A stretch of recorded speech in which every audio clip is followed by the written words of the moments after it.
Assalamualaikum warahmatullahi wabarakatuh. Nama saya Rasya Fitri, mahasiswa Universitas Mercu Buana. Pada kesempatan kali ini, saya akan mempresentasikan mengenai proposal bisnis yang saya buat di bidang jasa travel, yaitu Joy Travel. Joy Travel ini bergerak di wilayah Kepulauan Seribu, khususnya Pulau Tidung.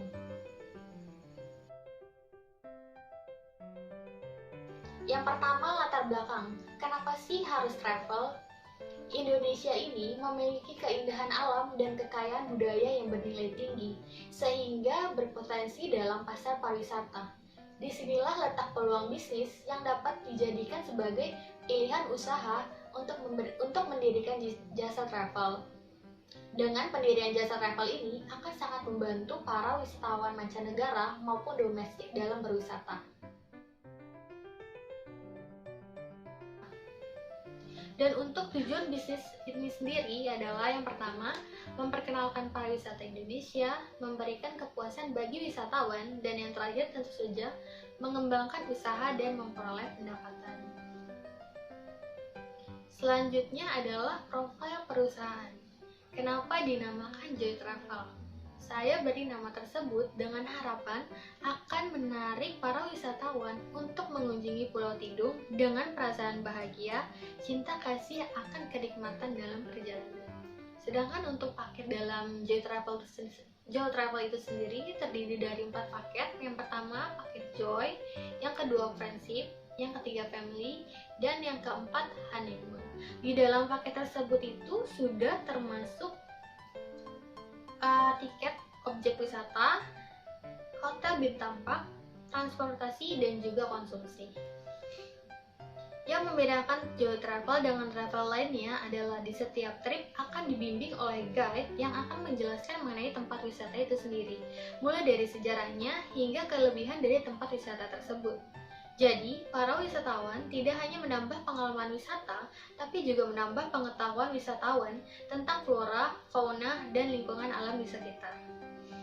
Selain itu, akan ada aktivitas-aktivitas menarik yang ada di dalam travel ini di setiap tripnya. Mulai dari snorkeling, acara malam, adventure pulau, yang akan membuat wisatawan puas dengan pelayanan Joy Travel ini. Selanjutnya adalah indikator-indikator dalam pendirian bisnis Joy Travel ini. Yang pertama, target pasar, yang kedua, strategi pemasaran, yang ketiga, analisa SWOT, yang keempat, analisa resiko, dan yang terakhir adalah analisa keuangan. Pembahasan pertama adalah target pasar. Target pasar Joy Travel ini adalah wisatawan mancanegara dan domestik dengan karakteristik wisatawan yaitu berusia 17 sampai 45 tahun. Biasanya mereka adalah wisatawan yang melakukan perjalanan wisata bersama keluarga, pasangan, dan grup atau komunitas. Yang kedua adalah strategi pemasaran. Strategi pemasaran di sini terbagi menjadi dua, yaitu dengan media offline dan media online. Untuk media offline, Joy Travel ini akan melakukan penyebaran brosur ke tempat umum seperti mall dan supermarket. Joy Travel akan menitipkan brosur kepada travel agent yang bekerja sama dengan Joy Travel itu sendiri. Untuk strategi pemasaran melalui media online adalah promosi melalui Twitter, Instagram, dan Facebook. Joy Travel akan membuat akun dengan nama perusahaan dan mengunggah foto-foto aktivitas pariwisata, memberikan informasi mengenai harga, jadwal, dan promo yang ditawarkan. Selain itu, Joy Travel akan membuat website untuk memudahkan wisatawan dalam memesan paket pariwisata.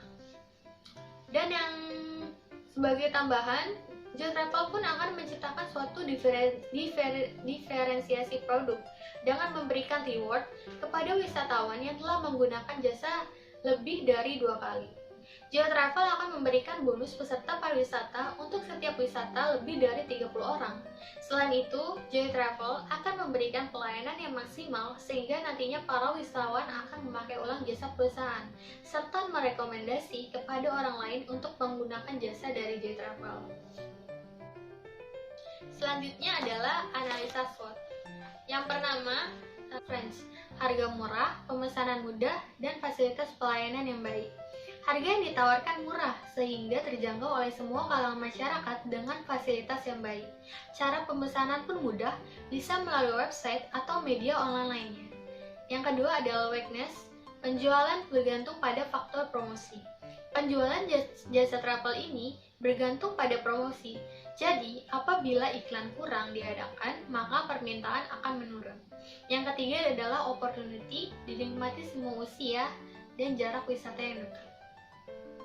Jasa pariwisata ini dinikmati oleh semua usia, mulai dari usia muda hingga usia tua. Maka pasar sasaran pun mencakup semua kalangan.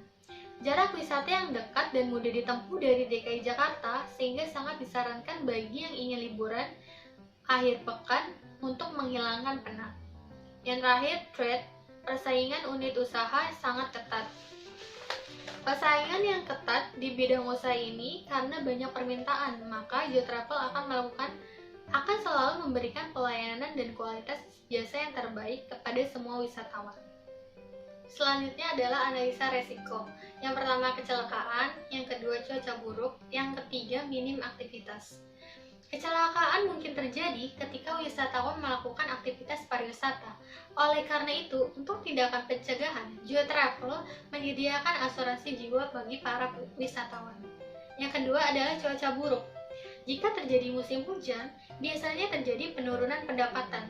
Untuk mengatasi ini, Geotravel akan membuat alternatif aktivitas pariwisata ketika cuaca sedang buruk. Dan yang terakhir, minim aktivitas. Geotravel akan semaksimal mungkin mengembangkan program aktivitas yang menarik dan inovatif agar para wisatawan tidak melupakan pengalaman selama bersama dengan Geotravel. Yang terakhir adalah analisa keuangan. Dengan modal awal sebesar 1,8 miliar dan biaya operasional sebesar 695 juta, serta target penjualan sebesar 1,3 miliar, Geotravel akan mendapatkan keuntungan sebesar 540 juta per tahunnya. Keuntungan ini tentu saja akan berfluktuasi seiring dengan berkembangnya target perusahaan. Selanjutnya adalah prospek bisnis itu sendiri. Modal awal sebesar 1,8 miliar yang sebelumnya telah dijelaskan akan kembali dalam jangka waktu 3 tahun melalui perhitungan payback period. Sedangkan return on investment akan menghasilkan sebesar 19,72% pada tahun pertama, 44,6% dalam tahun kedua, 54,6% pada tahun ketiga. Dengan rata-rata 39,82% pada return on investment, perusahaan ini layak dijalankan.